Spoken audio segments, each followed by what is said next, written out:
2006, un nouveau projet de réhabilitation pour les enfants détenus est initié au Rwanda. Ce programme est le fruit d'un partenariat entre les autorités rwandaises et la fondation DIDE, sigle raccourci de Dignité en détention. DIDE qui veut dire Dignité en détention, c'est une fondation créée en 1992 et qui implémente les projets de santé mentale pour les personnes privées de liberté à la prison pour mineurs au Rwanda. Elle collabore avec le Rwanda Correctional Service pour développer ses activités dans les prisons du Rwanda. We have been in good cooperation with DIDE since 2009 in raising up the infrastructure of juvenile prison at Nyagatare, and specifically today we have achieved a good project of mental health with DIDE for over 3 years, and it has worked and helped the juveniles at Nyagatare prison, whereby they are being counseled and actually reintegrated after serving their sentence. And today we have got an achievement whereby it has actually reduced the recidivism among juveniles who complete their sentence, and they are now settled in their society. Pour soutenir les efforts déjà déployés dans la promotion des droits des personnes en détention en général, mais surtout les plus vulnérables, que sont les enfants mineurs, le projet santé mentale, scolarisation et formation professionnelle au centre de Nyagatare a débuté en juillet 2014 et avec une durée de 3 ans. Un dispositif de soutien pour les mineurs incarcérés à la prison de Nyagatare est mis en place avec plusieurs axes d'intervention. Il y a la santé mentale et accompagnement psychosocial à travers les dispositifs tels que les groupes de parole, les théâtres et forums, encadrement psychosocial et sensibilisation du staff, mais aussi des membres de la famille et des enfants. Et le deuxième volet, c'est sur l'éducation scolaire, formation professionnelle à travers 5 différents métiers. Le troisième et le dernier, c'est la préparation à la réintégration communautaire ou familiale, si vous voulez, à travers la remise des kits. Pour assurer la réussite d'un tel projet, DIDE utilise une méthodologie multidimensionnelle. En premier lieu, des formations pour le personnel carcéral rwandais dans le but de les sensibiliser à une approche basée sur la santé mentale des détenus mineurs. Parce que le directeur de la prison, les surveillants, le chargé des dossiers juridiques ne comprenaient rien du tout. Ils disaient, ils sont là, ils sont punis, ils doivent purger leur peine. Alors on a eu cette idée de ce qu'on appelle une cure institutionnelle, c'est-à-dire impliquer tout le monde de la prison qui doit être en contact avec ces enfants, ces mineurs. On a proposé des formations de différentes personnes. Le personnel apprend les techniques à mettre en place pour accompagner les jeunes dans leur reconstruction individuelle afin qu'ils puissent réintégrer la société. Une autre étape nécessaire à la réhabilitation de ces jeunes est de prendre le temps de les connaître afin de mieux les appréhender et leur apporter un soutien adapté. On a discuté longuement avec ces enfants, avec les autorités, et on s'est rendu compte que ces enfants sont de plusieurs catégories. Il y avait ces mineurs qui arrivent, qui n'ont jamais été à l'école, qui étaient des délinquants. Il y avait un autre groupe d'enfants qui sont nés dans une famille, qui faisaient leurs études tranquilles, et puis tout d'un coup, ils commettent un crime, un viol. Et c'est comme si c'était un accident. La troisième catégorie, c'était une catégorie des enfants orphelins, des enfants démunis, des enfants qui venaient des familles en conflit, des familles désunies, détruites. Voilà, alors on s'est dit, voilà, on a ces enfants, qu'est-ce qu'on fait? Pour cet accompagnement, Didé adopte une approche holistique qui tient compte des dimensions psycho-éducatives, affectives et sociales afin de tendre vers de meilleures chances de réintégration pour ces jeunes. Mais cela nécessite du personnel d'encadrement et au vu de la nature et du règlement de la prison, ainsi que des implications financières que cela présuppose, il est difficile, voire impossible, de faire appel à des enseignants extérieurs. Aussi, l'idée de recourir à des prisonniers adultes a vu le jour. On a dit, bon, il faut les former dans l'animation des groupes et dans l'animation théâtre. Des pédagogues pour enseigner. La reconstruction en prison est ardue si celle-ci n'est qu'un lieu d'enfermement où vous êtes oublié. La prison de Niagatare prend en charge des enfants dont l'âge se situe entre 14 et 18 ans. À cet âge, cette situation est d'autant plus difficile à accepter car le mineur ne peut pas intégrer facilement un cadre pénitentiaire. Ceci entraîne des risques accrus de développer un traumatisme dû à l'incarcération, ainsi que divers troubles psychologiques et psychiques. Impamvu yatumye niheba cyane nageze muri polisi kubera icyaha naziraga cyari kiremereye ngira mbese narihebye.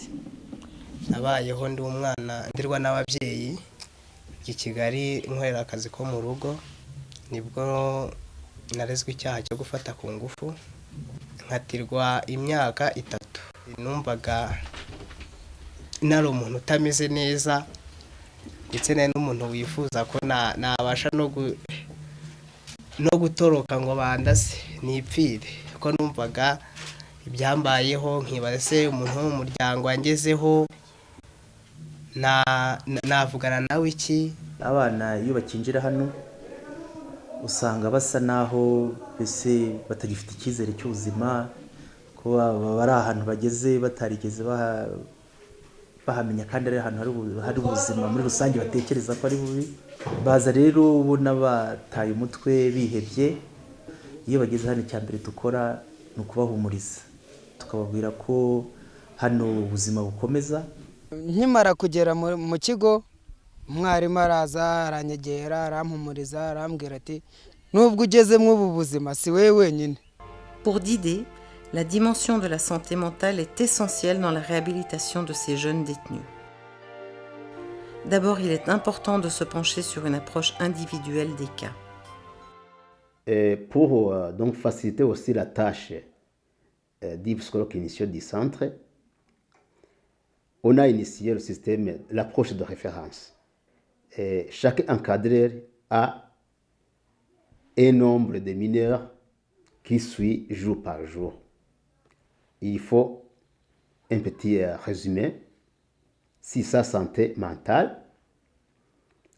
Et puis il nous amène le rapport pour faire un entretien plus approfondi et planifier une prise en charge psychothérapeutique ultérieure. Bien que provenant de classes sociales différentes, les détenus mineurs ont un dénominateur commun à leur entrée en prison. Tous ressentent ce milieu comme étranger et perturbant. Afin d'éviter ces traumatismes, Didé met en place un accompagnement psychologique pour les aider à mieux supporter cette situation. Un de ces dispositifs est le forum d'éducation, composé de groupes de parole et de groupes de théâtre. On a dit, chacun dans son coin est en train de souffrir. Il faut que ces enfants se remettent ensemble pour parler de leur souffrance, pour partager cette souffrance individuelle. Un groupe de parole est formé d'une dizaine d'enfants et d'un animateur.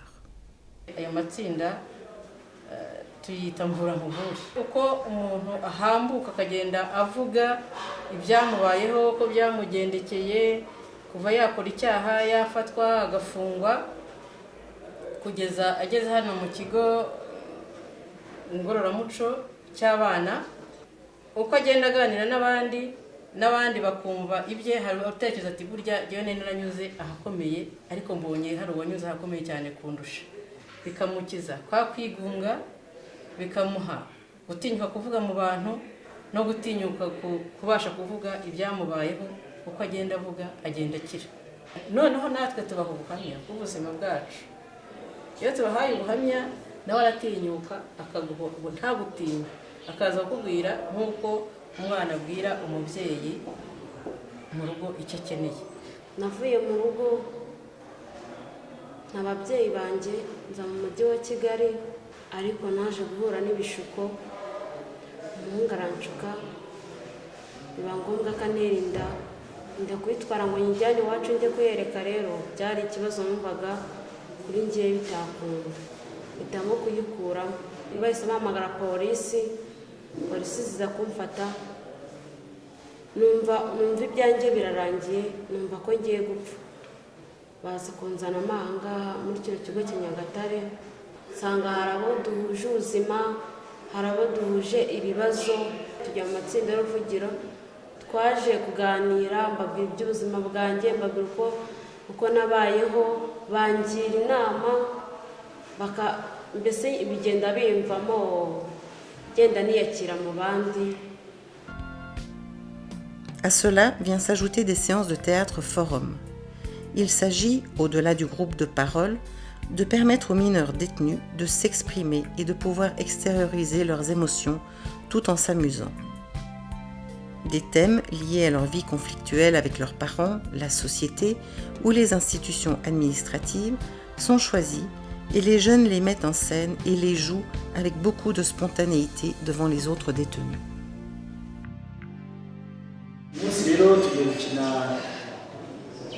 Ikinamico none twagira ngo duhitemo insanganyamatsiko turi buvuge uyu munsi. Insanganyamatsiko igendanye n'uburyo twumva tumerewe ku mutima wacu. Ninde waduha insanganyamatsiko? Gukunda utagukunda. Gukunda utagukunda. Ninde? Ingaruka z'ibiyobyabwenge. Iyo nsanganyamatsiko yahisemo iki cyatumye wumva twavuga gukunda utagukunda?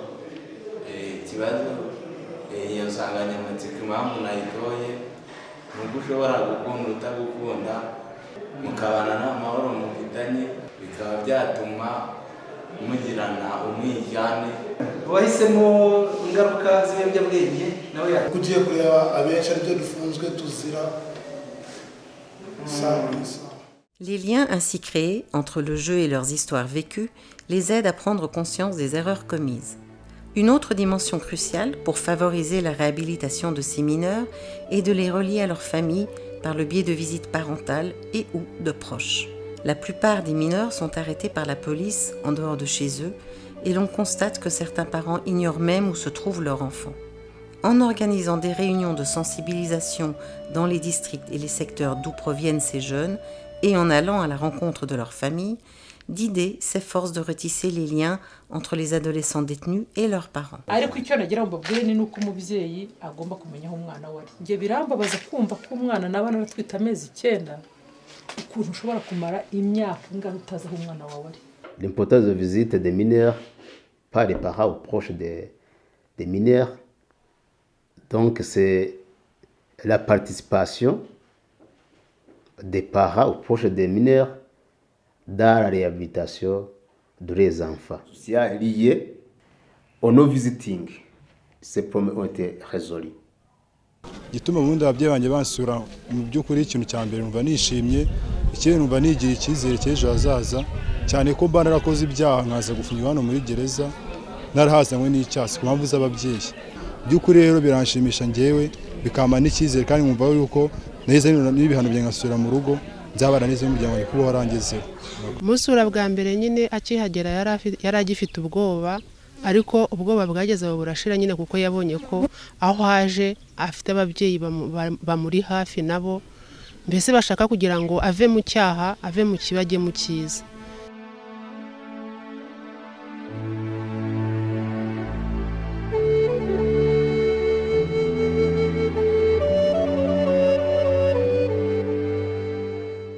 Les jeunes détenus sont aussi associés à des activités économico-productives au centre. Ils pratiquent différentes disciplines sportives ainsi que des activités socio-culturelles comme la danse traditionnelle ou la danse moderne. Ils apprennent et pratiquent la musique.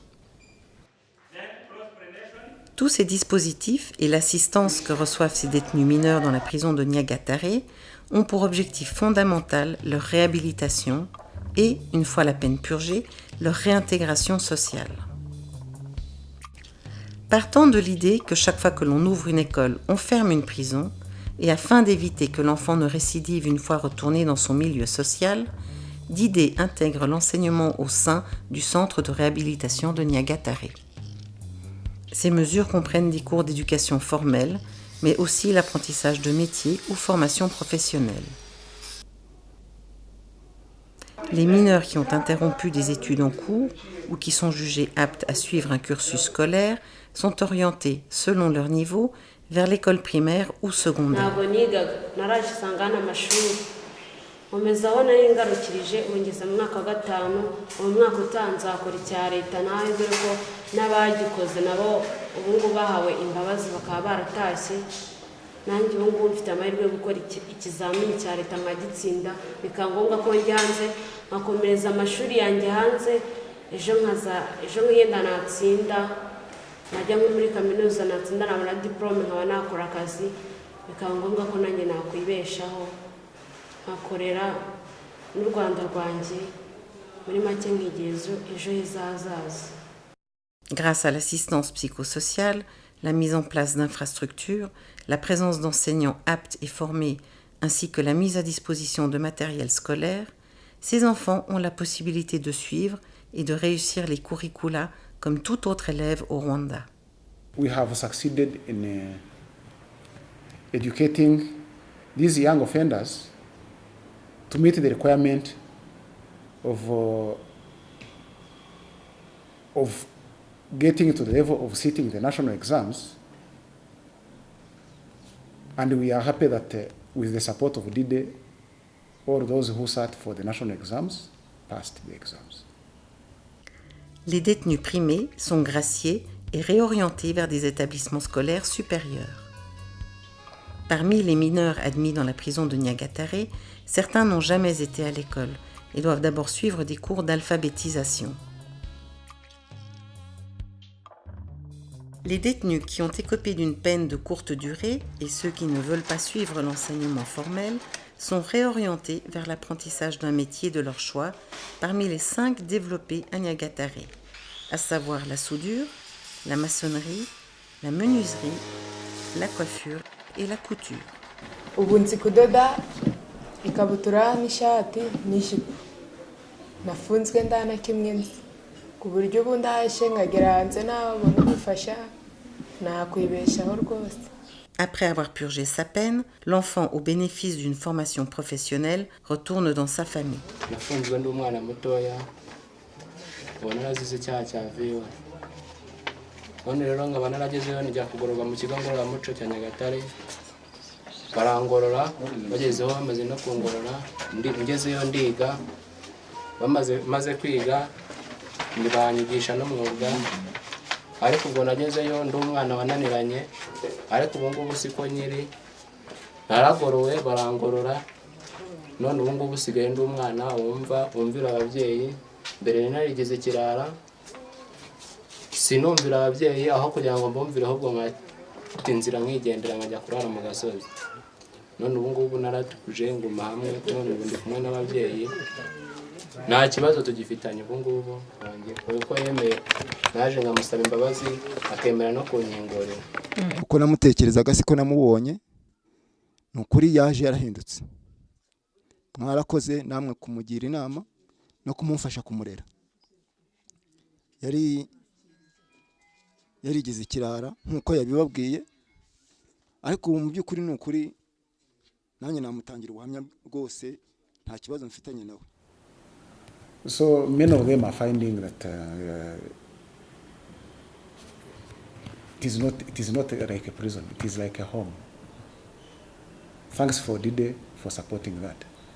Now, DIDE also has been making a follow-up,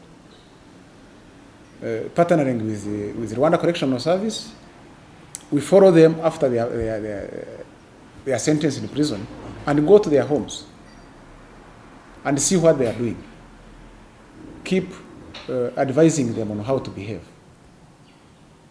And to add on that, Fondation Dide has been giving them the kit, depending on the trade they have, the trade.